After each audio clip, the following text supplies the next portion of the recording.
Welcome. This is the Health and Wellness Coach Journal podcast. I'm your host, Dr. Jessica Singh, the founder and CEO of the Center for Health and Wellness Coaches. This is a podcast for coaches to explore topics related to health, wellness, and coaching, sharing knowledge and sharing light.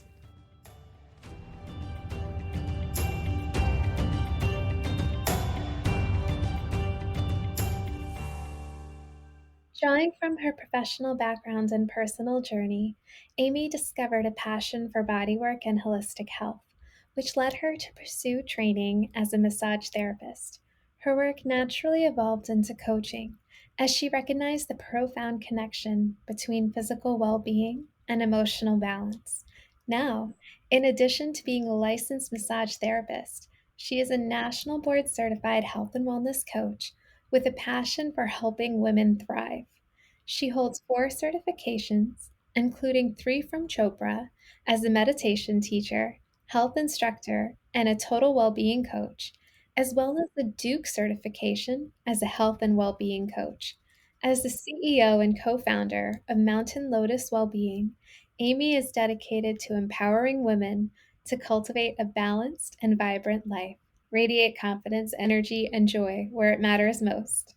Welcome, Aimee. Thank you, Jessica. It's great to be here. It's wonderful to have you here. What inspired you to become a massage therapist? Yeah. So I think massage was something always in the background.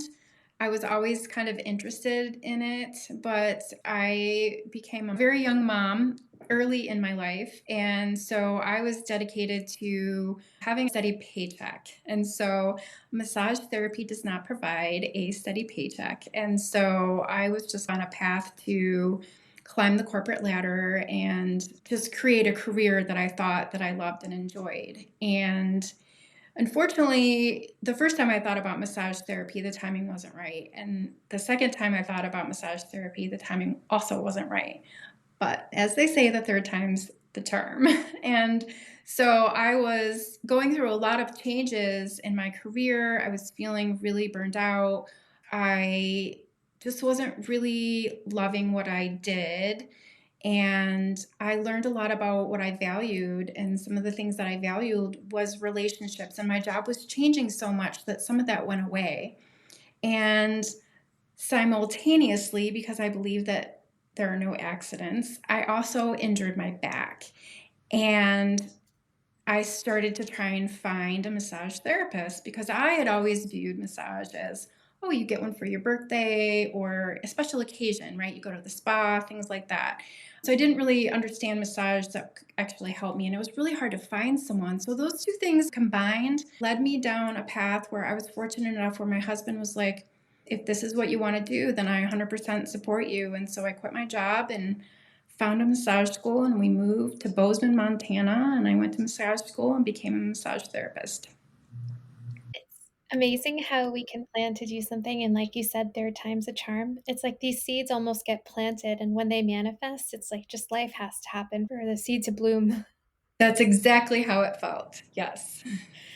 And then how did you end up transitioning or going into coaching from massage therapy? Yeah, so I've been a massage therapist for almost a decade now. And in 2020, the pandemic shut me down. And when I couldn't work, I was like, what else can I do? Or what else would be interesting to do? And it led me on this amazing transformational journey where I kind of started out on my own personal transformation, learning about meditation and going through Chopra and becoming aware of Ayurveda. And that whole path led me into my own experience. I had my own health coach, and that was a journey. And so it was something completely unexpected, but I just felt that it was exactly where I needed to be. I can't even imagine what it was like for you. Everything you had described about the challenges you had overcome from being a teenage mom and all the perseverance, everything you went through to be able to provide and to thrive. Then all of a sudden, years later in life, now getting the holistic health education and learning about massage therapy and everything you had learned. What was that like for you to experience that all this time later? Yeah, that's a really interesting question because I feel like I did everything backwards in my life, right? I became a parent when I was in high school. Then I went to college and then I started my career all while I'm raising my child. And very few people can say that. So I really learned to put other people's needs before my own, which often parents do, right? And so much of my early adult life was caring for someone else and trying to have their needs met and always working to help them. And I learned as I got into my 30s that is not serving anyone, including my child. And so it was a really interesting lesson to learn that, gosh, if you put yourself first, then it allows you to take care of other people. And you're also setting an example for your child when you're able to take care of yourself in a way. And I didn't grow up learning about kind of the mind body connection, holistic healthcare. Like that all came much later, actually, in massage school. That's the first time I started learning about acupuncture and all these alternative medicines that are really profound and can complement, our Eastern medicine as well. It's interesting how you said you did it backwards. I feel like what a world would it be if in our elementary schools, like just public health, public education, public school systems, there was some form of this introduced to kids at a younger age. Life would be we'd have a different world.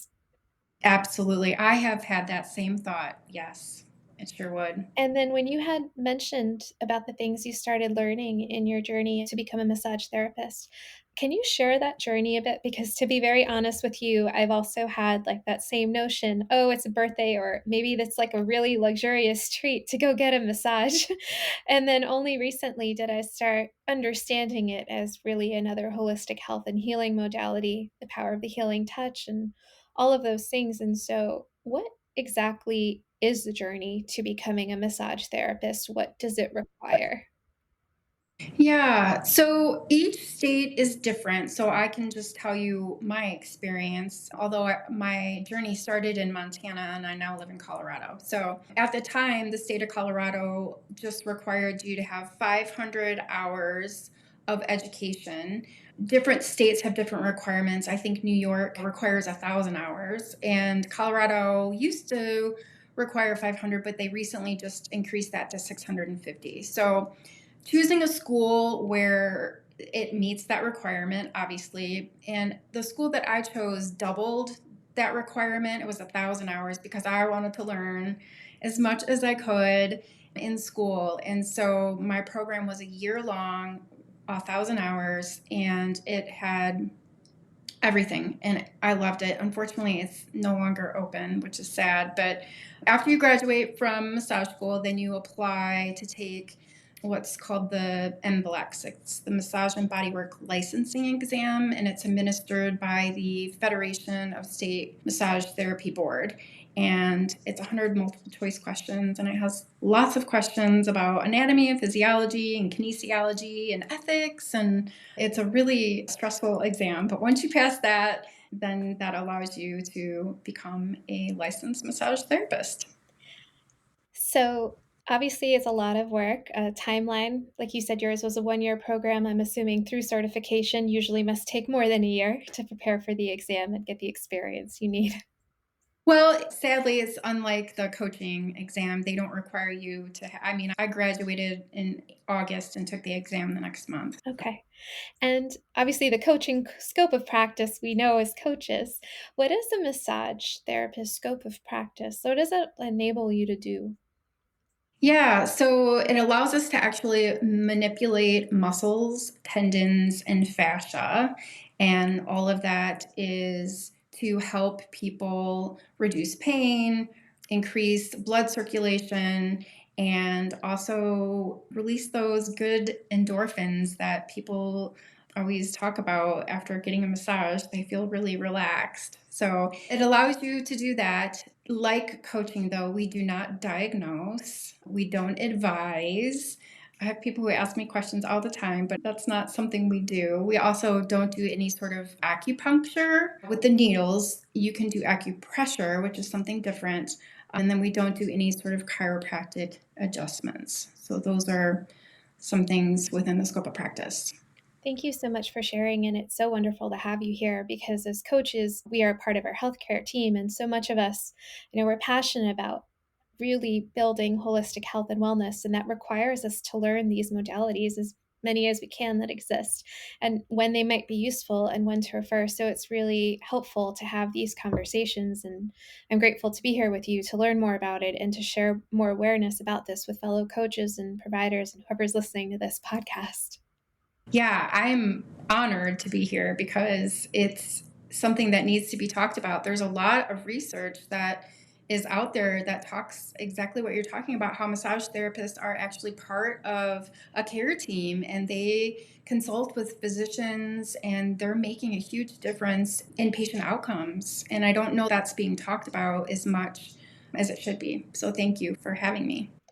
That's a great point because I know, when you at least my background's different because it was in emergency medicine where it was like, go see the specialist or go see your primary care doctor or a social work or palliative care. And so, would I have ever thought to refer to massage therapy? But then it's just my own awareness, right? Because I have thought about yoga therapy or acupuncture, like you mentioned, Chinese medicine. And so you had started to talk about some of the research benefits of massage therapy. Can you go into that a little bit more?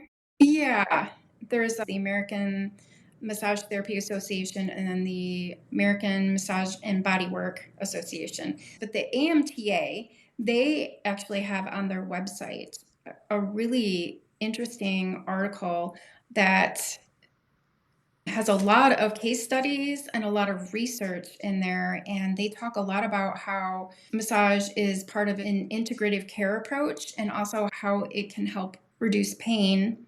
And there is case studies within MD Anderson, Sloan Kettering, Duke, and the Mayo Clinic. And so it has little pieces related to oncology, also chronic pain management, stress management, and then there's a second part of that article that talks about the opioid crisis and how having massage therapy be more involved in a healthcare system can help reduce that by a pretty significant amount. So it was a really fascinating article, but there's so much out there. And, big picture is what I like to think. And there's definitely lots of different massage therapists who specialize in certain things. When you graduate from massage school, you want to help everyone, but you figure out what your niche is and what you enjoy working on. And I think what I've navigated towards is really kind of that overall mind body connection because when you get a massage and you can actually relax, that relaxation bleeds over into all areas of your life, whether you're starting from chronic pain, whether you're stressed out from your job, you have anxiety about your life, it impacts all those areas. And so, regardless of whether there's a study out there that talks about it, I like to tell my clients be your own study of one. If this is helpful for you, then it's helpful for you. Like, it doesn't necessarily mean that it's going to help everyone.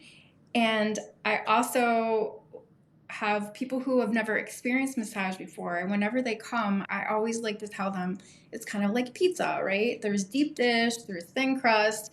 Just because you like deep dish doesn't mean that there isn't another therapist out there that serves thin crust. So try another kind of massage because just because you didn't like mine or you didn't like somebody else's, everybody has a different technique, different energy. And so, yeah, I'm sorry, I'm rambling.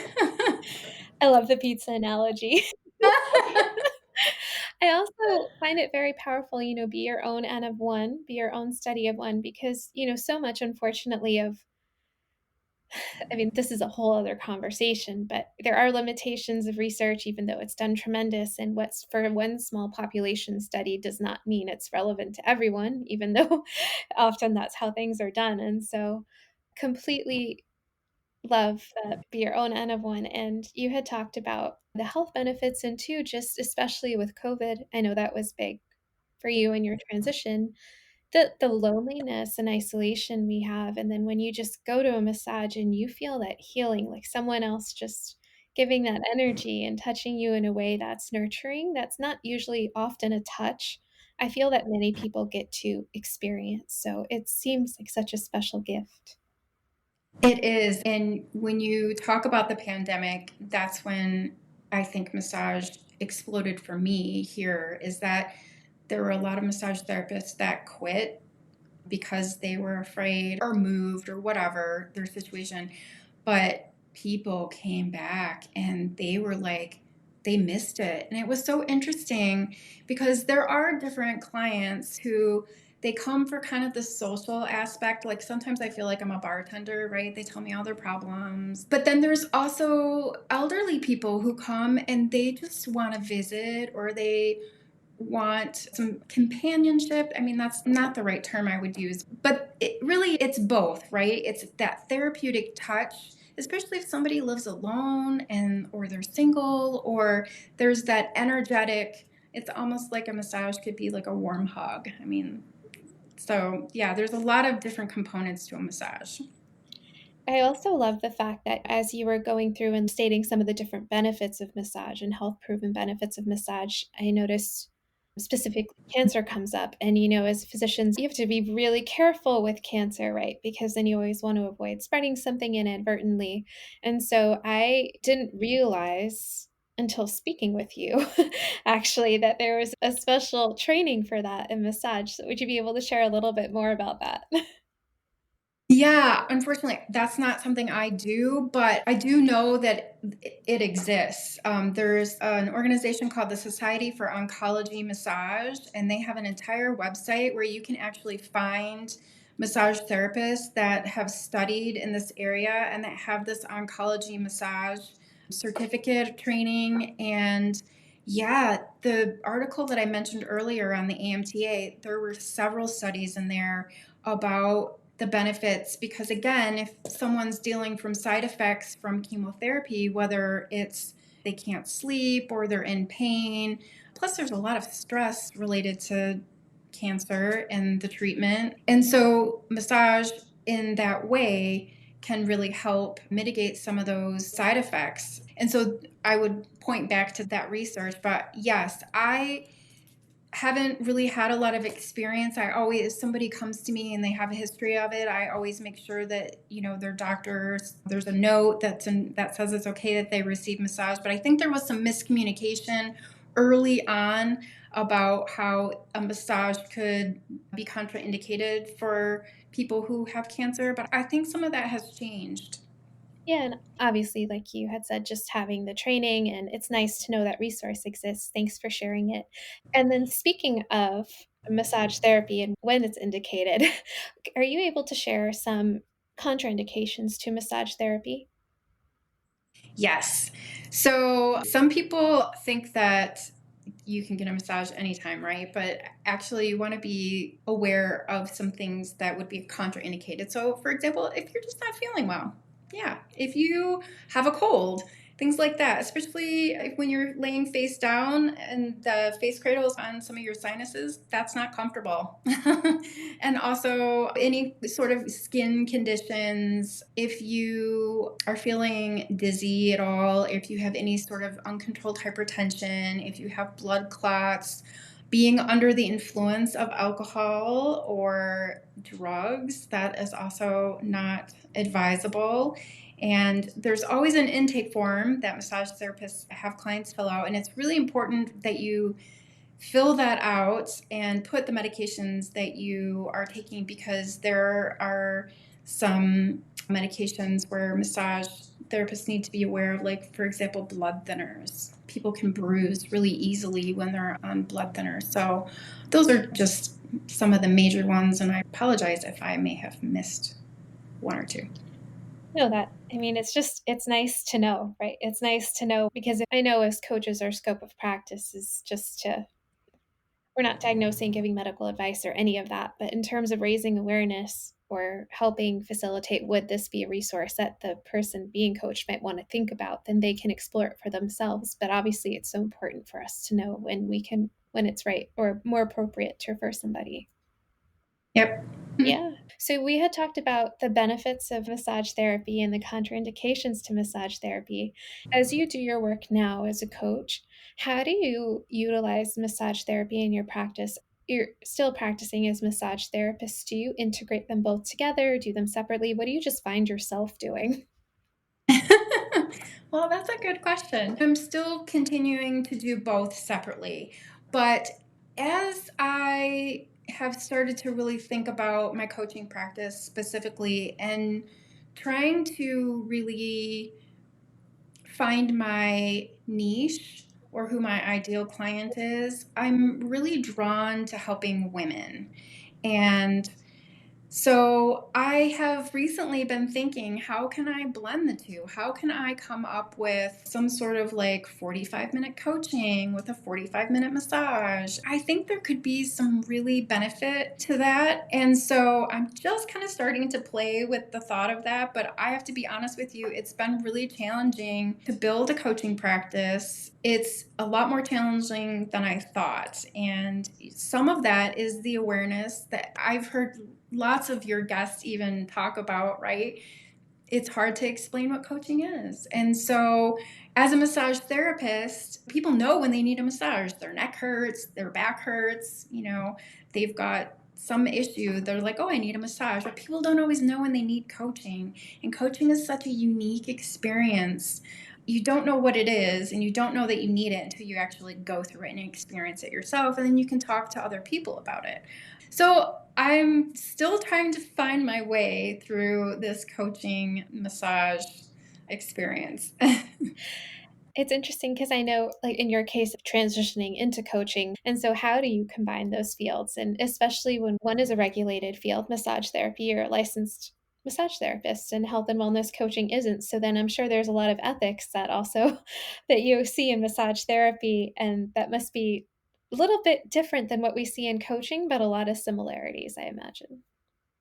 Yeah, there are some similarities. The more that I think about it, you have tools, right? As a massage therapist, we go in to a client session, and to be honest with you, I use my intuition a lot and kind of like, how does this feel? And what do I, oh, maybe I should apply this technique. The same goes for coaching, right? You're using your intuition, you're listening to someone speak, and we've got all these tools that we've learned, and so you're just applying the tool to the situation to help someone have an experience. So whether it's on the massage table or in a coaching session, at the end of the day, it's an experience.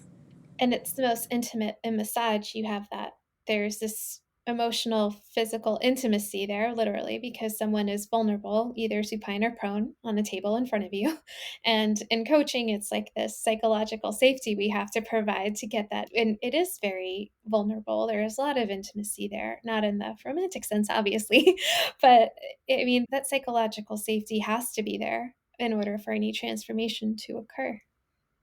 Yes, yes, absolutely. That's a really good point. When you say the vulnerability, it goes both ways in coaching and massage because as someone, I work out of my house, so someone comes into my house, they're sometimes a complete stranger and they're taking off their clothes. And so there's a lot of respect and awareness and presence and really being mindful about the person that's on the table and being respectful in terms of their experiences and being aware of what's going on or what's not going on. And like in coaching, sometimes things are not said, but we pick up on body language. The same transitions over into massage. So it's interesting because I wouldn't have made so many correlations before. So it's fascinating to see the carryover.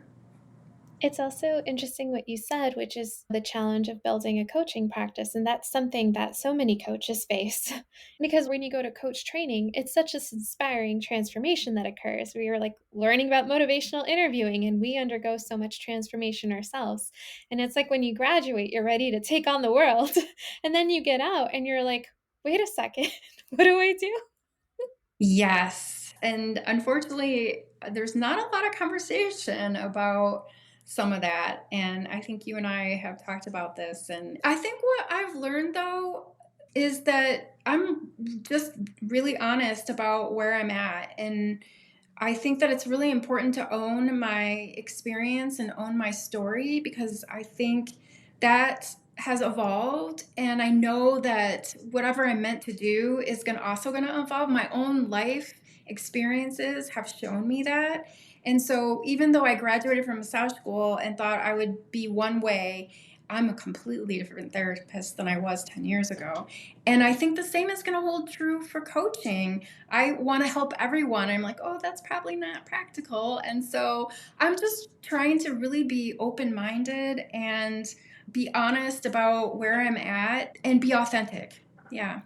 Those things are so key that I've found too, because every time I've like needed, even now, whenever to figure out the journey, or because it's also this huge investment of time and life and resources. Money is just one component of all this. There's so much more to it. And so that guiding light, what you were talking about, owning your story, and even when you were talking about a niche, right? Like you have this unique massage therapy background, and how many people would prefer to go to a massage therapist that's also a coach, or vice versa? You're going to be able to reach out to a unique group of people that other people may not be able to help at all. Every single time through career transition, the only thing that has guided me is that clarity and introspection from within. Because without that, no one else is going to be able to draw your journey for you, or make your business plan for you, or design your practice for you. It's only something you can do that will manifest in your own unique way. Yes, and that sums up like the whole coaching experience, right? Going within, having a journey. Yeah. And so I think that it's such a gift. And I feel like I was led in this direction for a reason. I have no idea where I'm going to be next year, but I'm so excited and open to whatever unfolds. It's inspiring to have that energy and to have that growth mindset and all of those things, especially as we go through that, because that's what keeps us going in these fields. And that's also what contributes to the growth of health and wellness coaching as a field in general. Yes, that's why I love it so much. So I know you said you were passionate about helping women specifically. Can you tell me a little bit more about that in terms of where you feel like this passion comes from, or how it aligns with you? Yeah, like I said, when I got out of my coaching journey, I wanted to help everyone. You're excited to help everyone. But it's really, who do I connect with? And I think who I connect with is who I was 5 years ago, right? And so that was a little bit of a wake up call to be like, oh, so let's go back and let's think about how you got here and what you felt like 5 years ago. And I think that we as women just put so much pressure on ourselves to be and do all the things. And I go back to that lesson that I learned about putting myself first. It's like the airport thing. You got to put the oxygen mask on first, because you can't do anything unless you are actually helping yourself. So when I think about who I was and just feeling lost and unfulfilled and not having balance in my life, and thinking about my journey through meditation and just being more mindful and listening, I was constantly trying to find where the answers were, when really they were all inside me all along. And so I think that's what fuels my passion, is helping other people figure this out. When you're more mindful and you're actually able, you take the time to actually listen to what your body needs, whether it's a massage or to go do yoga or to take a walk, put your phone down, have no distractions. That's when the juiciness happens. That's when everything comes up. And I know that from my own experience. And so that's what I want to help other women experience, or to be a role model for in that way. Thank you so much for sharing. I really, again, appreciate this, because I think massage therapy is recognized as a form of complementary alternative medicine. And so it's just really nice to learn more about it. Yeah, and I also want to point out that it's actually a covered service within the Veterans Administration. My husband is really involved in that. So I want to make sure that people know that is definitely a service that is wonderful. Thank you so much. For coaches, for listeners to this podcast, and I know there are a lot of healthcare providers listening to this podcast too, what's your takeaway message for them? Everybody's journey is different and it looks different. And just because you think you know something, to be open minded about what is possible. And I also just want to go back to the idea to be your own study of one. I think that's really powerful. For sure. One of my biggest takeaways from listening to you also is just the power of intuition and listening to that guiding light within.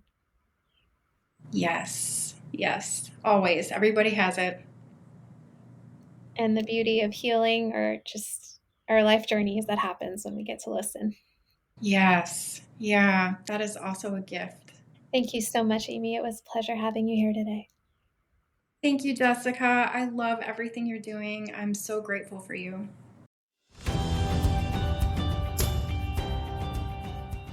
Thank you for listening. I appreciate you and value your feedback, so please subscribe and write a constructive review. If you'd like to be informed of new episodes and offerings and resources for coaches, sign up for our email list at www.centerforhealthandwellnesscoaches.com. Sending you warmth and light.